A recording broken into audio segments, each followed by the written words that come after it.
Ito po yung mga kambing natin. Ayan. 7 months old. Full blood. Red Boer. Paano ko nasabi? Yan nyo naman ang paa. Kala mo paa ng baka. Ay baka. Paa ng Juan. Pagod na pagod yung isa. Yo, what's up sa inyo mga ka-farming? Panibagong araw, panibagong vlog tayo mga ka-farming. At for today's vlog, ito pong vlog na ito mga ka-farming is ipapakilala ko lamang sa inyo itong bagong bulugan natin na napadpad dito sa aking munting kulungan. Pero bago natin yun umpisahan, may sugat ako. Yon. Bago natin yun umpisahan, may sugat ako. Yan, so bago natin umpisahan itong ating napakasimpleng vlog, gusto ko muna magpasalamat sa walang sawang sumusuporta po ng aking video at syempre sa mga subscribers ko. Maraming salamat po sa inyo dahil kung hindi po dahil sa inyo, hindi po mananatili ang aking pagbablog. So itong vlog na to mga ka-farming is ipapakilala ko lamang sa inyo dahil meron tayong Red Boer full blood US line mga ka-farming. So yun po, meron po tayong Red Boer US line na full blood po mga ka-farming. At meron din naman po tayong bulugan na traditional Boer na pure breed lang mga ka-farming. So ito mga ka-farming is ipapakita ko lamang sa inyo kung ano yung pagkakaiba. At syempre mga ka-farming, kung ilang months na nga ba yung 7 months natin na yung bulugan natin, papakita ko sa inyo dahil yung 7 months mga ka-farming sobrang laki. So ganun pala kaganda yun mga ka-farming dahil ng mga Boer pala is magaganda talaga. Sobrang ganda. Kahit ako napapahanga ako mga ka-farming.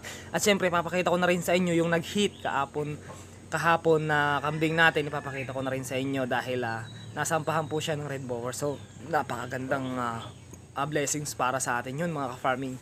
So ano pang hinihintay natin? Subscribe na kayo dito sa aking YouTube channel.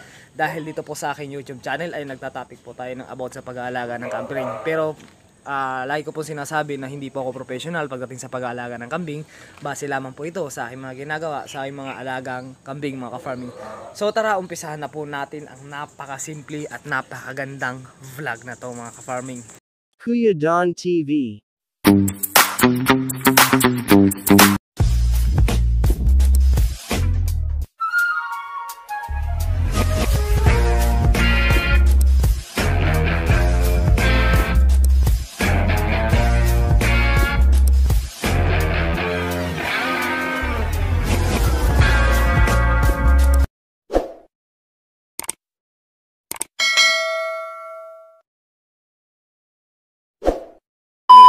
So ayun mga ka-farming, welcome po ang lahat dito sa aking munting kulungan. So pasok po tayo dito sa main gate. Ang ganda ng gate ko, no? Kawayan lang mga ka-farming. Yan, sarado lang natin yung gate. Dahil bago tayo magpastol ng kambing natin, papakita ko muna sa inyo itong alaga natin. So ito mga ka-farming, itong mga kambing ko na to, ito si Inday at saka ito, ang sumampa dyan is yung traditional Boer natin. At ito pong itim na ito, mga ka-farming, itong sinasabi ko sa inyong dumalaga, is ang sumampa po dito ay ito. Papakita ko sa inyo. Ito po yung Boer po natin mga ka-farming. Ayan, ito po yung Boer natin na 7 months old pero ubod ng laki. Pira usog. Yan, makikita mong full blood yan mga ka-farming. Ayan dahil tignan mo yung mga paa niya, yung mga pata niya, talagang sobrang lalaki. At panoorin nyo doon sa last upload ko dahil mga ka-farming, doon sa last upload ko po mga ka-farming is makikita nyo doon na talagang ang tawag dito, talagang hindi pa siya gaanong marunong dahil 7 months pa nga lang. Pero tingnan nyo yung 7 months, napakaganda na po ng 7 months. Pero nag-aaral pa lang ho siyang sumampa. At ang unang nakabinyag dito is yung kambing natin na isa. So napakabait niya. Mga ka-farming, napakabait niya. Napakabait ng kambing natin, Yan, ang ganda. Ito mga ka-farming is nagkakahalaga ito sa iba mga farm. Depende naman kasi sa farm mga ka-farming kung saan galing, kung anong paano nila pinalaki. Depende kasi sa pangalan ng farm.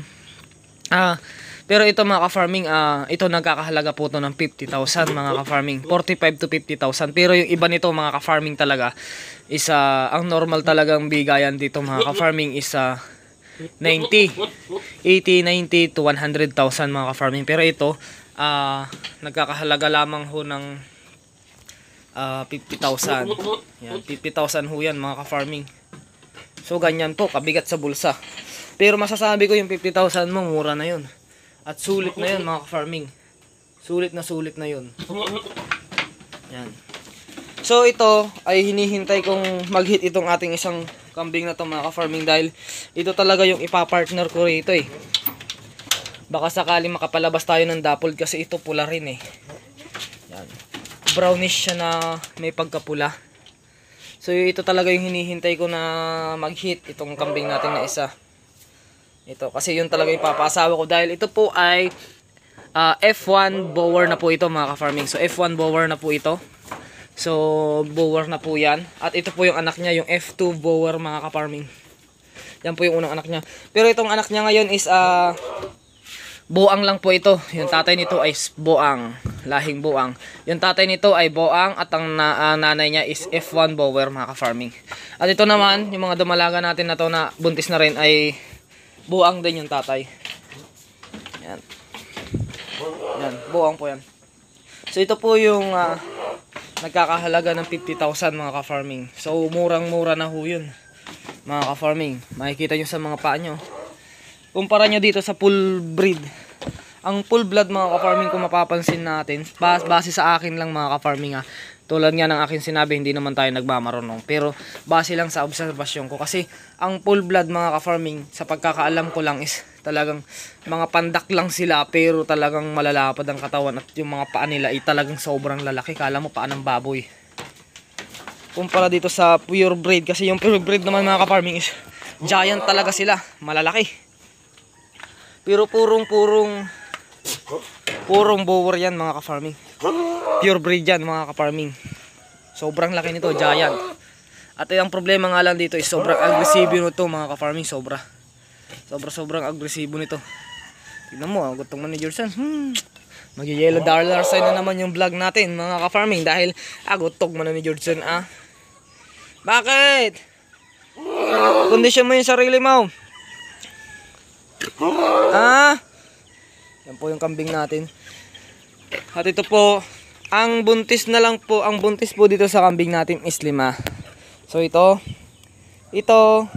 tsaka yung tuturo ko sa inyo, maliban doon sa itim na yon, ang nagsumampa na ho doon is ito. Napagod na sa buhay, yung may gana lang. So ito po ay under observation na po natin. Lahat po ng ituturo ko is under observation na buntis, nasa under observation na natin yan. Ito buntis na rin. Ayun, buntis na rin. Asan pa yung isa? Ito buntis na rin mga ka-farming. So ang hindi na lang po buntis ay isa. Ito. At ito talaga ang gusto kong i-partner dito mga ka-farming. Ito talaga ang gusto kong i-partner dito kasi gusto ko kasing magpalabas ng dappled mga ka-farming. So kasi yung tignan nyo lang ito, yung buang na tatay nito is traditional din na buang lang naman, pero traditional lang, may pagka-traditional siya. Pero tignan nyo, muntikan ng maging dappled mga ka-farming. May batik-batik siya. So yan mga ka-farming. Tignan nyo kasi itong ating dappled. F1 bower dappled, napakaganda. Yan, makikita nyo payat pa siya kasi hindi yan payat mga ka-farming. Talagang malaki lang ang tiyan niya. Kaya syempre, walang kinain pa yan mga ka-farming. So yan talaga yung gusto kong ipasampa rin eh. Yan mga ka-farming. So ito po yung mga kambing natin dito mga ka-farming. Pero syempre mga ka-farming, itong mga ganitong klaseng kambing mga ka-farming is hindi naman natin for life na gagamitin ito mga ka-farming. Kumbaga, hanggat nasa sa atin ito ay kukuhanan natin ng kukuhanan ng lahi mga ka-farming, dahil ubod ng ganda. Yan. Kukuhanan lang natin sila ng kukuhanan ng lahi. Napakaganda. Ang kinainam dito sa isa na to is mabait. Mabait siya mga ka-farming, mabait. Mabait siya. Mabait siya mga ka-farming. So yan lang mga ka-farming, tignan nyo. Ito, boang lang siya mga ka-farming, boang. Pure buang na to mga ka-farming. Yan. Kumbaga buang siya. Hindi na siya native. Buang. F1 buang. Yan. So mga upgraded na po to. Ito upgraded na rin. Pure F2. bower. Sayang nga lang ito mga ka-farming dahil nung nag-hit ito is wala ito. Ayun nga mga ka-farming, ano, sayang-sayang lang din itong isa na to kasi. Pero hindi naman sayang totally kasi pure breed naman yung naglahi dito. Syempre malaking bulog yun. So ayun nga lang, titignan natin kung makakaya niya bang manganak. Kasi mga dumalaga pa ho talaga ang kambing ko. Ayan lang po ang inahin natin, yung isa. Pero halos po lahat ay dumalaga. At meron pa tayo ditong 1 month old na kambing. Magto 2 months old. Ayan, oh. Buwang ang tatay niya, buwang. So ano kaya tawag doon? Kasi ang nanay niya mga ka-farming is F1. F1 bower. So bali dito ang F1 bower, tapos itong tatay niya is buwang. Ano kaya lahi nun? No, ano kaya tawag doon? Tignan niyo yung kambing natin, ah. Napakagandang kambing. Sige, itiram barok. Pinaghiwalay natin kasi ito mga ka-farming, talagang ito matapang kasi talaga to. Naninira ito ng ano natin, oh, kulungan. Talagang ito ubod ng laki. So hanggang bewang ko ho yan, hanggang bewang ko. Ganun po kalaki yan, mga ka-farming. So ganun naman talaga ang purpose natin dito sa kambingan natin. Kasi ayan mga ka-farming, kung tutusin 2 years na po ito mga ka-farming mahigit. So 2 years na mahigit, ang plano talaga natin dito is kukuhanan natin ng magagandang lahi. Magpapalabas tayo dito ng mga magagandang gagawin nating materyales na inahin. Kasi yun naman talaga purpose natin, eh. Yan. Purpose natin yan, yung magpukuha tayo ng mga gandang klaseng inahin. Ito si Kapitan. Itong si Kapitan na ito mga ka-farming is papalakihin din natin ito si Kapitan para kung sakaling kailangan ng mga kapitbahay natin ng bulugan, pwede nating ipahiram yan. Pero hindi natin papalahian dito yung mga kambing nila. Ito, free lang ito, free. Pero titignan pa rin natin, pwede natin yan iswap sa mga dumalagan, upgraded din mga ka-farming. Yan mga ka-farming. F1 pa lang yan. Ay, F1. 1 month mahigit. So sabi mo ng 2 months na rin kasi magto 2 months ito sa A4. So magto 2 months na rin to sa A4. Anong pecha na ngayon? 22, 23, 24, 25, 26, 27, 28, 29, 30. May 31 ba tayo? May 31 ba? Wala yata. O mayroon. 31. 1, 2, 3, 4. So 2 weeks pa. O tama nga mga ka-farming. Ito po ay 1 month and 2 weeks mahigit. Ha? Ayun yung isa, oh. Sumilip na, oh. Sobrang tangkad, oh. Sumilip yung kambing natin na isa. Oh. Tumayo na yung kambing natin. Diyos me, yung marimar. Gusto rin ko mawala. Pantakin nyo ang gano'ng katas yan mga ka-farming. Pero tumayo na yung bulugan natin. Why? Why? 6.5 hours later. Mga ka-farming, gusto nyo bang makita kung ilalabas natin? Lalabas natin itong ating bulugan. Pakita ko sa inyo kung gaano kaganda rin yung ating bulugan. Kaya lang, saan natin itatali? Kung ilalabas natin, saan natin itatali yung bulugan natin? Tignan natin muna kung saan natin itatali. Siyempre, papakita ko rin sa inyo para makalabas-labas din siya. Papakita ko sa inyo, lalabas natin yung ating bulugan. Set up lang natin to. Kaya sa mga subscribers ko noon pa man, pinapakiusapan ko kayo na mag-stay dito sa akin YouTube channel dahil yun nga po, step by step lang yung ginagawa natin. Hindi naman tayo nagmamadali sa buhay. Yan po yung like kong sinasabi kasi dumating sa punto na native nga lang yung kambing natin, namamatayan pa tayo. Pero sabi ko nga, tulad ng pangako ko sa inyo, gagawa tayo ng paraan para gumanda yung kambing natin. So ito na yon. Kaya panoorin nyo, huwag nyo sasayangin lahat ng aking mga video dahil dito na po nag-uumpisa ang ating farm mga ka-farming. Yung goat farm natin dito na po nag-uumpisa. Na ipapakilala ko sa inyo yung mga kambing natin mga ka-farming. So ilalabas na natin siya.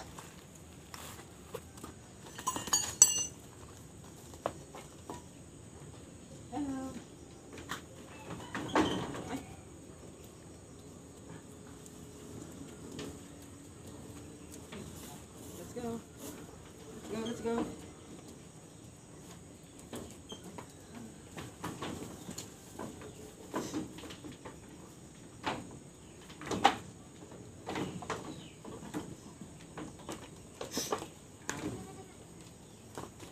Kita nyo na?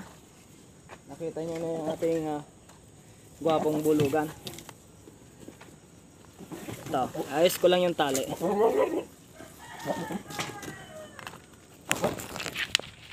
Yan. Ito na, makikita nyo na. Yung mga kambing natin. So ito yung mga kambing natin, mga ka-farming. Ayan. So ito na yung kambing natin. 7 months old na Boer, mga ka-farming. Kumpara natin doon sa pure breed. Ito pure breed, ay naman full blood. 7 months old. Yan, nangungulit talaga yun. Hi! Hi! Tinapak-tapakan mo na. Kasi ang problema dito ay nanunuwag talaga kasi ito. Agresibo kasi talaga ito masyado. Sobrang agresibo niya. Sobrang agresibo nito. Bigyan natin ng pagkain. Baka kumain siya.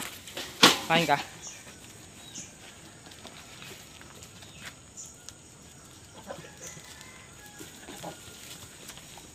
Uy, nag-hit pa. Huwag ka dyan. Dito ka sa kabila. Matusok ka dyan. Yan mga ka-farming. Ayan o. Mga kambing natin. Ito. Yung mga kambing natin dito. Ito po yung mga kambing natin. Papakita ko sa inyo. Ayan po. Ayan. Ayan mga ka-farming. So kaunti pa lang yung kambing natin at mga buntis po sila. Naantay lang natin na makarecover ng kaunti. Yan mga ka-farming.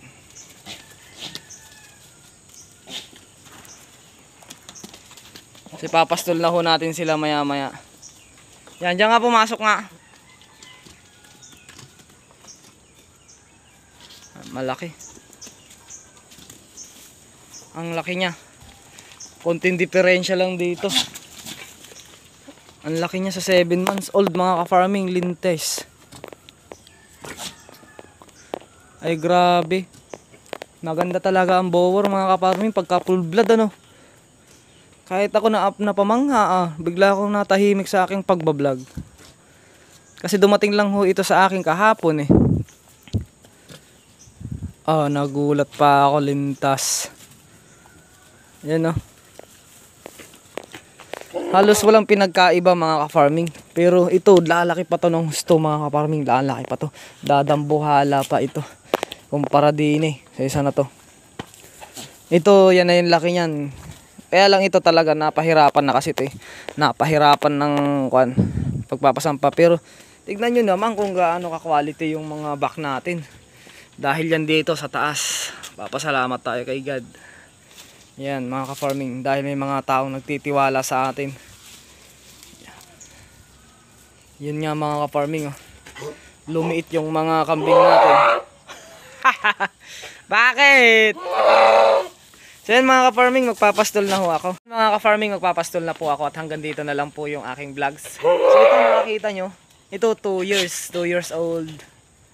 Mahigit. At ito naman ay 7 months old. So nakita nyo na yung 7 months old mga ka-farming. Pag ipinids pa natin ito, pag binigyan natin ng tamang alaga ito mga ka-farming, is dadambuhala pa So ganun po ka-quality yan mga ka-farming. Kita nyo, napamangha ako